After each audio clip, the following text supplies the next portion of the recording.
Hello government officers.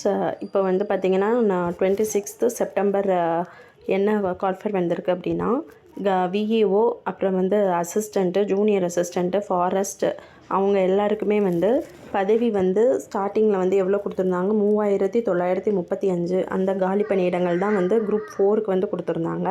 இப்போ அதில் வந்து இன்றைக்கி போட்ட அனௌன்ஸ்மெண்ட்டில் 727 வந்து அதிகரித்து டோட்டல் வேக்கன்சி வந்து 4662 வந்து அறிவிச்சிருக்காங்க. ஸோ நம்ம வந்து நாளைக்கு குரூப் 2 எக்ஸாம் வந்து எழுத போகிறோம். ஸோ குரூப் 2 எக்ஸாம் எழுதுகிற எல்லாத்துக்குமே வந்து ஆல் த பெஸ்ட். நல்லா படிச்சிருப்பீங்க. ஸோ படித்ததை வந்து சூப்பராக ப்ரிப்பேர் பண்ணி எழுதுங்க. எக்ஸாம் ஹாலில் வந்து எந்த பயமும் இல்லாமல் கான்ஃபிடெண்ட்டாக எழுதுங்க. ஸோ ஃபஸ்ட்டு வந்து கான்ஃபிடெண்ட்டாக மேக்ஸ் உங்களுக்கு தெரியும் அப்படின்னா நீங்கள் ஸ்டார்டிங் வந்து மேக்ஸ் போடுறதே பெட்டர். ஏன்னா லாஸ்ட் மினிட்ல ஒரு 1 hour 45 minutes அந்த டைமில் வந்து நீங்கள் போடும்போது உங்களுக்கு கொஞ்சம் கன்ஃபியூஷனோ அல்லது கால்குலேஷன் வந்து கொஞ்சம் மிஸ் ஆகிறதுக்கு நிறைய சான்ஸ் இருக்குது.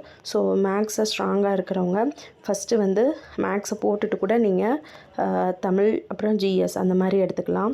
ஸோ எதில் நீங்கள் ஸ்ட்ராங்காக இருக்கீங்களோ அதை ஃபஸ்ட்டு போடுங்க. இல்லை தமிழ் தான் அப்படின்னா தமிழ் போட்டுட்டு அப்புறம் மேக்ஸ் போடலாம். ஆனால் மேக்ஸ் வந்து இன்பிட்வீனில் வச்சுக்கோங்க.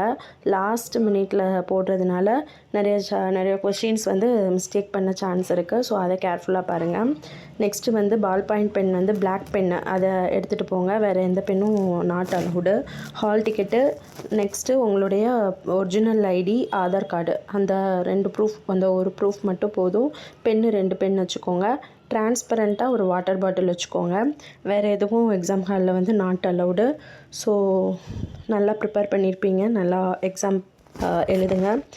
குரூப் 4 உடைய ரிசல்ட் வந்து மேபி கண்டிப்பாக நம்ம எக்ஸாம் முடித்த 1 week அல்லது 2 weeksக்குள்ளக்கா ரிலீஸ் பண்ணிடுவாங்கன்னு நினைக்கிறோம். பார்க்கலாம். All the best. தேங்க்யூ.